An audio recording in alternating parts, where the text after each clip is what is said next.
Peter, AI seems to be moving at such a profound pace. When we initially spoke late last year, it was about the London School of Economics study on 105 media organisations. What is there any update on that? The level of penetration of AI is much higher.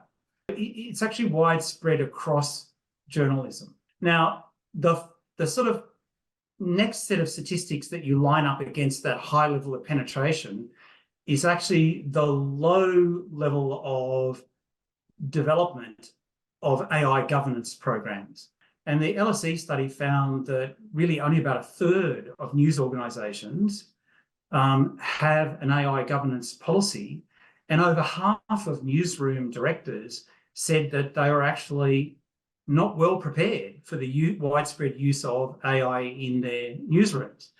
Yeah, well, it seems to be the use of AI seems to be accelerating at such a pace. It's changed so dramatically from when we were speaking just before Christmas that it's no real surprise that editors are really struggling with it. No, it isn't. And you know, this is a phenomenon spread across the entire economy. You know, so what does Verify do? Last week, there was an announcement about Verify being used, I think by Fox, or it might have been by News Corp, to help with checking that AI was actually doing accurate journalism. Yeah, so Verify is a use of AI to check other AI. And what it essentially does is it detects when AI is hallucinating, which is quite a relative, well, there's some dispute about how common it is, and probably some more recent versions of GPT have a much lower level of hallucination. I think you better explain hallucinating. I normally associate that with taking drugs. Well, perhaps in a way, it's a bit like that. Because AI it can't understand what it's generating. All it's generating is, it's generating against patterns which it detected in the training data. And it can hallucinate relationships. It can see relationships that we can't see in massive amount of data. And that, of course, is usually a benefit, you know, particularly in something like detecting breast cancer. It's able to sort of see relationships at such an early point in time that we would never be able to see them, but it's able to compare vast amounts of data from many individual patients and identify those relationships. But equally, it can often think it's found relationships between data points that really don't exist or make no sense. And so that's kind of what hallucination is. Okay. Right. And so Verify is a way of using a sort of an external data source to actually help you make some judgments about what you're getting, or the quality of what you're getting. In some ways, I think the bigger problem, especially for news media, is bias, is perspective. And when you think about it, when you've got AI trained on 1/3 of the internet or more, it's going to have all the garbage of human conversation, all of the hatred, all of the gender bias, all of the homophobia. It's all going to be loaded in there, and it will actually understand that. And that's not hallucination. It's actually learning how we and all our bigotry think. And there's actually a piece of Australian technology from a few years ago called NewsCube, which actually allows you to, as a journalist, put your story into NewsCube and ask NewsCube to write or rewrite the story from a different perspective, from a different gender perspective, from a different race perspective.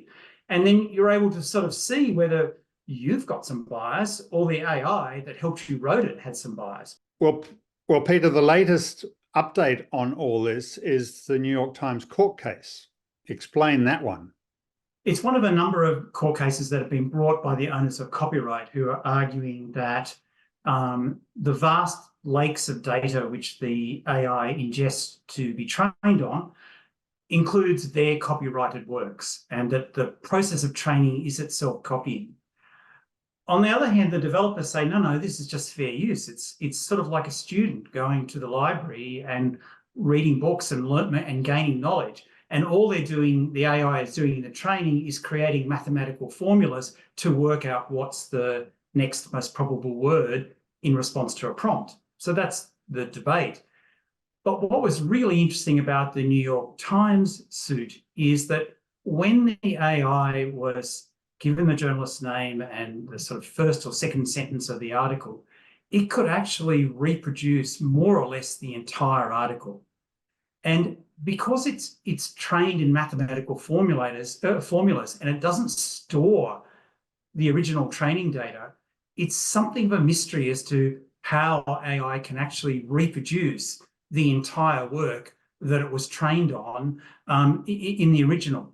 It seems like memory, and AI doesn't have that real world experience of memory. It's moving at such a profound pace. We can't predict where it's going to go, say, by the end of this year, but where's it going to go in the next couple of months? Well, even that's difficult to predict. I think that where we are that actually poses a real problem when this is moving so rapidly. We're just not used to this rate of change, are we? No, we're not. And especially in the law has always struggled to keep pace with technology. But I think the place to start in answering that question is to recognize that we're already at a high, if not a ubiquitous use of AI.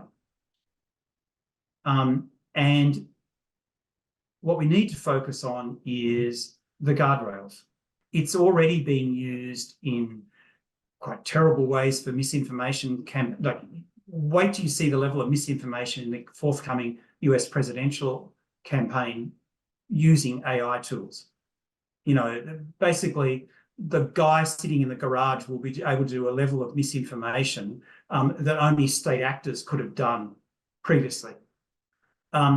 So there are bad uses. There are also clever, interesting uses, innovative uses of AI in the media. So it's already there. It's the governance and the guardrails around it that is what we need to focus on in the short term. Very interesting, Peter. Peter Waters, thank you very much. Thank you.